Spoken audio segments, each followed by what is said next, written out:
ایک مسلمان بہن کی شادی تھی. وہ دلہن بن کر تیار ہو کر بیٹھی تھی. دلہا لیٹ ہو گیا اس کے گھر پہنچنے میں اور اس کے آنے سے پہلے ہی مسجد میں اذان ہونے لگی. اس نے سنی اور وہ کھڑی ہو گئی کہ مجھے نماز پڑھنی ہے. اس کی سہیلیاں اور اس کی والدہ سب کہنے لگے کہ تم پاگل ہو گئی ہو، ہزاروں روپے لگا کر تمہیں تیار کیا گیا ہے، جس کے لیے تم سجی ہو وہ تو ابھی آیا ہی نہیں، اس نے تو تمہیں دیکھا ہی نہیں. اگر تم نے ابھی وضو کر لیا اور نماز پڑھنے کے لیے کھڑی ہو گئی، یہ سارا لباس اتار دیا، ذرا رکو، آج کی نماز کا کیا ہے، بعد میں دیکھی جائے گی. تو اس نے کہا کہ میں پہلے رب کی بندی ہوں، مجھ پر پہلا حق میرے اللہ کا ہے. جس نے دیکھنا تھا وہ تو ابھی نہیں آیا، لیکن میرا اللہ تو دیکھ رہا ہے کہ اذان ہو گئی ہے اور میری بندی بیٹھی ہوئی ہے، میں اپنے اللہ کو ناراض نہیں کر سکتی. ایک لڑکی نے مجھے ڈی ایم کر کے کہا کہ میرا رشتہ ایسی جگہ کرایا جا رہا ہے جو مجھے بالکل بھی پسند نہیں ہے، لیکن میں چاہتی ہوں میرا رشتہ ایسی جگہ کرایا جائے جس کے اندر دینداری ہو، لیکن میرے ماں باپ کی آنکھوں پر پردہ پڑا ہوا ہے، وہ پیسہ دیکھ کر میری شادی کروا رہے ہیں. تو میں ایسے ماں باپ سے کہتی ہوں کہ کیا آپ اپنے بچوں کو خوش نہیں دیکھنا چاہتے؟ کیا آپ یہ چاہتے ہیں کہ میرے بچے پوری زندگی گھٹ گھٹ کر جئیں؟ لڑکے پیسے میں اوپر نیچے ہوں تب بھی کوئی بات نہیں، کیونکہ وہ آپ کی لڑکی اس کو مینیج کر لے گی. اگر آپ نے اپنے بچوں کو ایسی جگہ ڈال دیا، ایسے رشتے میں باندھ دیا جو رشتے اس کو بالکل بھی پسند نہیں ہیں، تو اس کا حساب کتاب آپ کو قیامت میں دینا پڑے گا. شادی شدہ مردوں کو میری بات اچھی نہیں لگے گی، مگر یہی حقیقت ہے. شادی شدہ مرد جب تاک جھانک کرتا ہے تو یہ کردار کی گھٹیا پن اور ضلالت کی علامت ہے. یہ کوئی بیماری یا کمزوری نہیں ہے، یہ ایک ان کی اپنی بدنیتی ہوتی ہے. تمہارے پاس تمہاری اپنی بیوی موجود ہے، تمہیں کیا ضرورت ہے کہ تم دوسری عورتوں کو دیکھو؟ اور جو یہ خاندانی مرد ہوتے ہیں نا، جو سچی محبت کرتے ہیں اپنی بیوی سے، وہ کسی دوسری عورت کی طرف دیکھنا بھی پسند نہیں کرتے. شادی کی پہلی رات شوہر کمرے کے اندر داخل ہوا. اندر جا کر دیکھا تو اس کی بیوی بیڈ پر بیٹھی ہوئی تھی.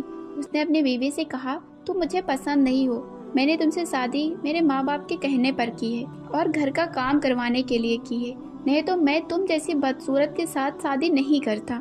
بیوی نے یہ سن کر کچھ نہیں کہا اور کھڑی ہو کر اپنے شوہر کو پانی دیا. شوہر نے کہا، مجھے پانی نہیں پینا، میں جتنا کہوں تمہیں اتنا ہی کرنا ہے، زیادہ ایڈوانس بننے کی ضرورت نہیں ہے. یہ کہہ کر وہ سو گیا.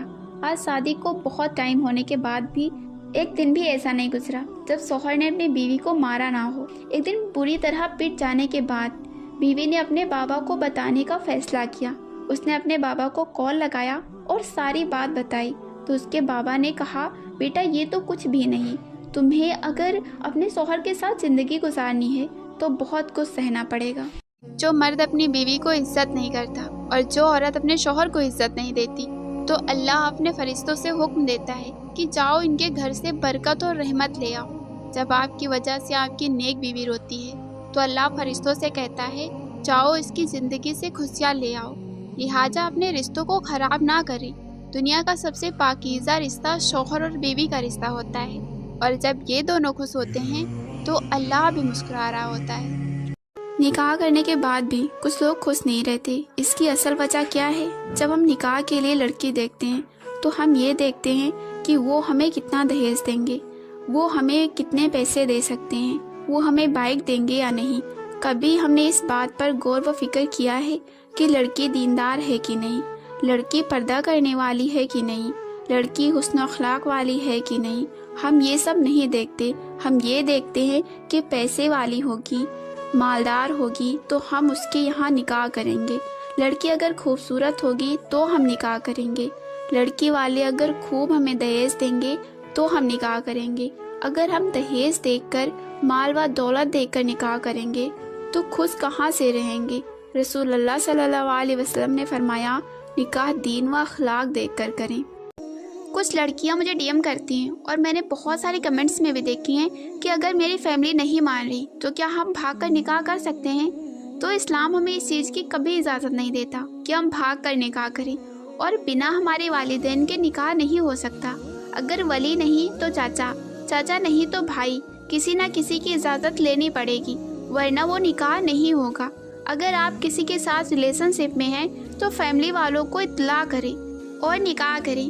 حرام میں رہ کر اپنی اور اپنے گھر والوں کی عزت کی نیلامی بالکل نہ کریں. نکاح ہمارے نبی صلی اللہ علیہ وسلم کی سنت ہے، اس کو کمپلیٹ کریں اور اچھے سے زندگی گزاریں.